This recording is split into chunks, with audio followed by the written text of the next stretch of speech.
এই হাদিসটা আপনার মাকে বলবেন, আপনার বোনকে বলবেন, আপনার মেয়েকে বলবেন, আপনার স্ত্রীকে বলবেন। এই হাদিসটা যদি কারো হৃদয়ের মধ্যে গেঁথে যেতে পারে, তার দ্বারা অন্যায় করা সম্ভব না। একটু এই কথাটা না বললে জাস্টিস হবে না। রাসূল সাল্লাল্লাহু আলাইহি ওয়াসাল্লাম মেরাজে গিয়েছিলেন, আপনারা জানেন। তিনি মেরাজের রাতে অনেক অলৌকিক জিনিস দেখেছেন, নবীদের সাথে সাক্ষাৎ করেছেন, ইভেন আল্লাহর সাথে কথা বলেছেন, আল্লাহর নূর দেখেছেন। এই সময় সবাই তাকে হাসি মুখের সম্বর্ধনা জানিয়েছিল। যার সাথেই দেখা হয়েছে তার সাথেই তিনি হাসি মুখে অভ্যর্থনা তাকে জানিয়েছে, আসসালামু আলাইকা আইয়ুহান নবী, সবাই বলেছে হাসি মুখে। একজন মালাক, একজন ফেরেশতা তাকে দেখে হাসেননি, একজন।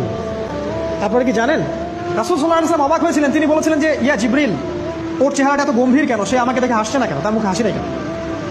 জিবরিল আমিন বলেছেন যে না মালিক, তার নাম মালিক, সূরা যুখরুফের মধ্যে আছে, তার নাম মালিক। যেদিন থেকে আল্লাহ জাহান্নাম সৃষ্টি করেছেন সেদিন থেকে তাকে জাহান্নামের দায়িত্ব দিয়েছেন, অর্থাৎ জাহান্নামের হেড অফ ডিপার্টমেন্ট, ইনচার্জ। সেদিন থেকে তার মুখের হাসি উঠে গেছে। আমরা দোয়া করি আমরা যেন তার সাক্ষাৎ না পাই। তার কাছে পারমিশন নিয়ে রাসূল সাল্লাল্লাহু আলাইহি ওয়াসাল্লাম জাহান্নামের দিকে তাকিয়েছিলেন, ভিতরে দেখেছেন কি আছে।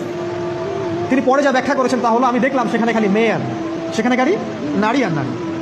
এই হাদিসটা আপনার মাকে বলবেন, আপনার বোনকে বলবেন, আপনার মেয়েকে বলবেন, আপনার স্ত্রীকে বলবেন। এই হাদিসটা যদি কারো হৃদয়ের মধ্যে গেঁথে যেতে পারে, তার দ্বারা অন্যায় করা সম্ভব না। কিভাবে একটা মেয়ে সবকিছু উন্মুক্ত করে ঘুরতে পারে যখন অলরেডি তার আত্মা জাহান্নামে জ্বলছে, অলরেডি, কারণ ভবিষ্যৎ আল্লাহ জানেন।